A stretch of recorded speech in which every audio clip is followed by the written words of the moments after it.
Vrij 2 februari 2018. Het is eindelijk zover. Obe wordt officieel openen. Loon van Taal gaat van start. Welkom. De culturele hoofdstad is verleden week opengegaan. En dat hebben we gemerkt. We hadden 5000 man in 1 weekend. In een taalexpo. Hoe dat zo? Zoals ik al zei, taal is het haast net onderschatten hoe wichtig het is. Taal maakt het dus dat wij willen.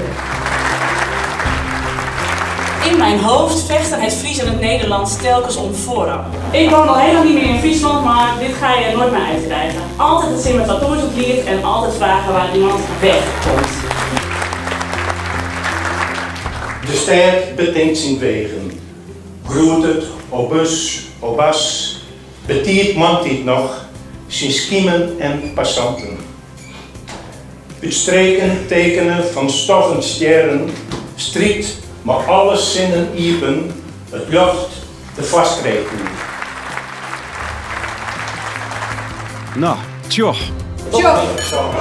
En nu gauw naar boeten voor de projectie op de Aardehouw. Loon, skill, zinnen, voel, hier.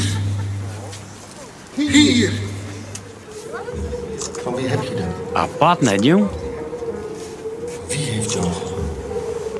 Van wie die trekken die streken? Bijzonder, dat Loon van Taal. Vorm aannemen. Omdat je het